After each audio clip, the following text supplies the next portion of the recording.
আমি সর্বশেষ গ্রেপ্তার হয়েছিলাম 2022 সালের 12 ডিসেম্বর রাত্রে 1:15টার সময়। সিটিটিসির মেহমান হিসাবে ছিলাম 13 দিন। সেখানে আয়নাগরে আমাকে রাখে নাই, কিন্তু আয়নাগর আমি দেখেছি। বহু আলিম উলামা, বহু দিনদার মুসলমান, কেউ 14 মাস, কেউ 10 মাস, কেউ 8 মাস, মিনিমাম পেয়েছিলাম 2.5 মাস, তাদেরকে এখানে রাখা হয়েছে। তারা জানে না তারা কোথায় আছেন, তারা জানে না তাদের আপনজনরা বেঁচে আছে কিনা, আর তাদের আপনজন জানে না যে ইনারা বেঁচে আছে কিনা। মুখ ফুটে কথা বলার কোনো সুযোগ ছিল না, চোখের ইশারায় কথা বলতো, হাত তুলে এরকম একে অন্যের জন্য দোয়া চাইত। এরকম একটা শ্বাসরুদ্ধকর পরিবেশ ছিল, বিশেষ করে উলামায়ে কেরামের জন্য। এখানে আলিয়া আর কৌমের কোনো বাস বিচার ছিল না। যিনি ইলমে দ্বীনের খেদমতে থাকবেন, যারই পছন্দ হয়নি তারই ঠিকানা এরকম হবে। 13 দিনের পরে কোর্টে আবার নেওয়া হলো, কিন্তু আদালতে তোলা হলো না। যে গাড়িতে আমাকে নেওয়া হয়েছিল, মনে হয়েছে যে দুর্দর্শ কোনো সন্ত্রাসীকে গ্রেপ্তার করা হয়েছে। সোয়াত, র্যাব, এপিবিএন, পুলিশ, 4টা বাহিনীর শতাধিক ফোর্স দিয়ে আমাকে ঘেরাও করে আদালতে নেওয়া হলো। কি মনে করে আর না তুলে আমাকে নিয়ে গেল কেরানীগঞ্জের কেন্দ্রীয় কারাগারে। 5 দিন সেখানে থাকার পরে আমাকে স্থানান্তর করা হলো কাশিমপুর হাই সিকিউরিটি নামে যে জেলটার কথা আপনারা শুনেন, বাংলাদেশের নিকৃষ্টতম দুনিয়ার ছোট্ট জাহান্নামে। এর চাইতে খারাপ কোনো জেল বাংলাদেশে নেই। নেওয়ার সময় গাড়িতে আমরা 38 জন মানুষ ছিলাম।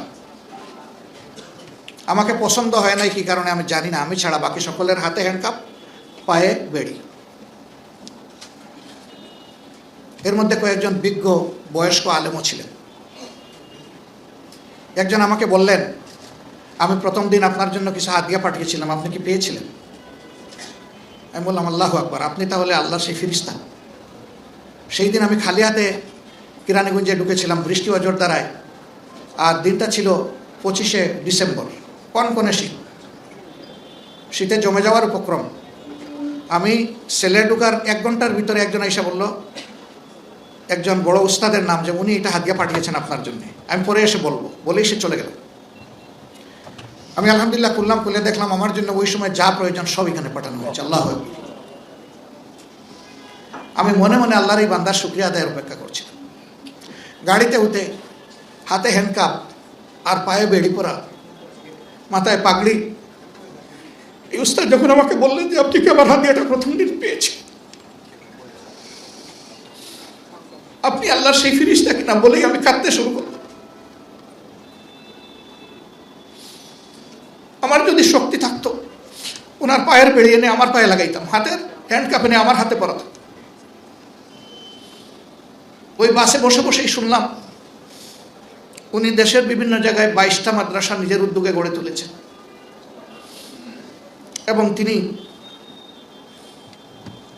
শুধু যাত্রাবাড়ি এলাকায় তার মাদ্রাসায় 8 থেকে 8,500 ছাত্রের অভিভাবক। বড় আফসোস হল, আর এই মানুষগুলো তো এই জমিনের গুনাহগারদের জন্য দোয়া হালতে তারা থাকবেন, তাদেরকে মুক্ত থাকার কথা ছিল।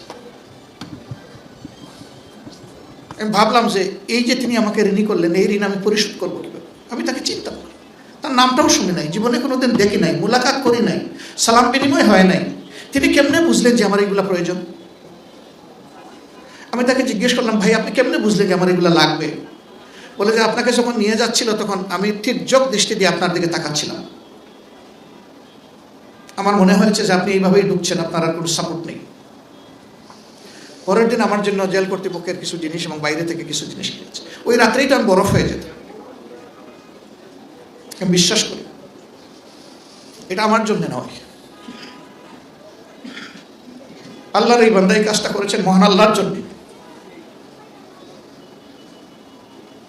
এরকম যদি মানুষের মধ্যে ভালোবাসার একটা পরিবেশ আমরা তৈরি করতে পারি, আল্লাহর এই জমিন আল্লাহর রহমতে ভরে যাবে ইনশাআল্লাহ। যেখানে মানুষ মানুষকে ভালোবাসবে এবং সম্মান করবে। আল্লাহর কুরআন পবিত্র কোরআন কালামুল্লাহ সেই শিক্ষাটাই পরতে পরতে মানব জাতিকে দিয়েছে। কিন্তু কপাল পোড়া মানব জাতি আল্লাহ তাআলার এই নিয়ামত থেকে বিমুখ হয়ে উল্টা দিকে দৌড়ানোর কারণেই দুনিয়ায় আজকে তামাম লাঞ্ছনা এবং অপদস্থতা আমাদের ঘাড়ে চেপেছে, বিশেষ করে উম্মতে মুসলিমার উপরে। বাংলাদেশ বলা হয় 91% মুসলমানের দেশ। যারা মুসলমান না তারাও আল্লাহর বান্দা, তারাও আশরাফুল মাখলুকাতের অংশ। তাদের দিনদারি, তার ঈমান, তার আকীদার জন্য সে আল্লাহর দরবারে দায়বদ্ধ। ইন্না ইলাইনা ইয়াবাহুম সুম্মা ইন্না আলাইনা হিসাবাহুম। তোমাদের সবাইকে আমার দিকেই ফিরে আসতে হবে, আর সেই দিন তোমাদের উপরে, তাদের উপরে আমার কর্তৃত্ব হবে, তাদের কাছ থেকে হিসাব চুকে নেওয়া। এই হিসাবে কারো অংশীদারিত্বের প্রয়োজন আমার হবে না, কিন্তু মানুষ হিসাবে আমরা সকলের জন্য কল্যাণ কামনা করব। একই সমাজে সহনশীলতা এবং সমমর্যাদার ভিত্তিতে আমরা বসবাস করব, তাহলে কোনো শ্রেণী, গোষ্ঠী, ধর্মীয় সম্প্রদায় আতঙ্কে থাকবে না। আলহামদুলিল্লাহ, 15.5 বছরের জ্বালাতন নির্যাতনের পরে এবার যে পরিবর্তন 5 আগস্ট হলো, আপনারা সাক্ষী। এই দেশের উলামায়ে কেরাম, মাদ্রাসার ছাত্র, বাংলাদেশ জামাত ইসলামী, ইসলামী ছাত্র শিবির বিশেষভাবে সকল ধর্মের মানুষের নিরাপত্তার দায়িত্ব এই জমিনে পালন করেছে। কেন?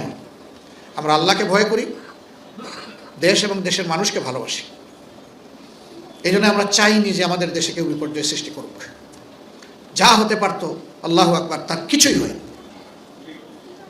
তারপরেও ছিটাফোটা যা হয়েছে তার 99 কারণ হচ্ছে রাজনৈতিক, এটা ধর্মীয় নয়। এই 1% যেটা হয়েছে ওইটাও আমরা সমর্থন করি না। আইন কারণ নিজের হাতে তুলে নেওয়া সঠিক নয়, তাহলে সমাজে কোনো শৃঙ্খলা ফিরে আসবে না। এ রমাদান আল্লাহ তাআলা আমাদেরকে দিয়েছেন আমাদের গুনাহ খাতা পুড়াইয়া ছাই করার জন্যে। আল্লাহর হাবিব উঠে দাঁড়িয়েছেন, মিম্বরে যাচ্ছেন, আল্লাহুম্মা আমিন, আল্লাহুম্মা আমিন, আল্লাহুম্মা আমিন বলে বলে। হয় তিনি জিজ্ঞেস করেছেন, অথবা উপস্থিত সাহাবায়ে কেরাম তার কাছ থেকে জানতে চেয়েছেন, হে আল্লাহর হাবিব, এমনটি তো আর কোনোদিন করেন নাই, আজকে এই 3বার আল্লাহুম্মা আমিন বলতে বলতে কেন যাচ্ছেন? তিনি বললেন যে জিবরিল আমিন এসে 3টা কথা বলেছেন, 3টা দোয়া করেছেন, আমি তার সাথে সুর মিলিয়েছি। যারা জীবনে রমজান পেল আর নিজের গুনাহ খাতা পুড়াইয়া ছাই করতে পারল না, আল্লাহর শ্রেষ্ঠ ফেরেশতা জিবরিল বললেন সে ধ্বংস। আমি বললাম আমিন। যে মা বাপ 2 জনকেই পেল বৃদ্ধ বয়সে, বা কমপক্ষে 1 জন পেল, কিন্তু তাদের মন করে খেদমতের মাধ্যমে নিজের জান্নাত সহজ করে নিতে পারলো না, আমি বললাম সে ধ্বংস হোক। জিবরিল বললেন সে ধ্বংস হোক, আমি বললাম আমিন। তিনি বললেন জমিনের উপরে এবং আসমানের নিচে সবচেয়ে বড় নিয়ামত সৃষ্টির মধ্যে যিনি, হে নবী, আপনার নাম শোনার সাথে সাথে যে আপনার উপরে সম্মান দেখে দুরূদ পেশ করলো না, সে ধ্বংস হোক। আমি বললাম আমিন।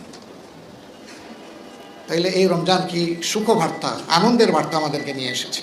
মানুষ নফসের দুকায়, শয়তানের ওয়াসওয়াসায় ভুল করে ফেলি, গুনাহ খাতা নাফরমানি করে ফেলি।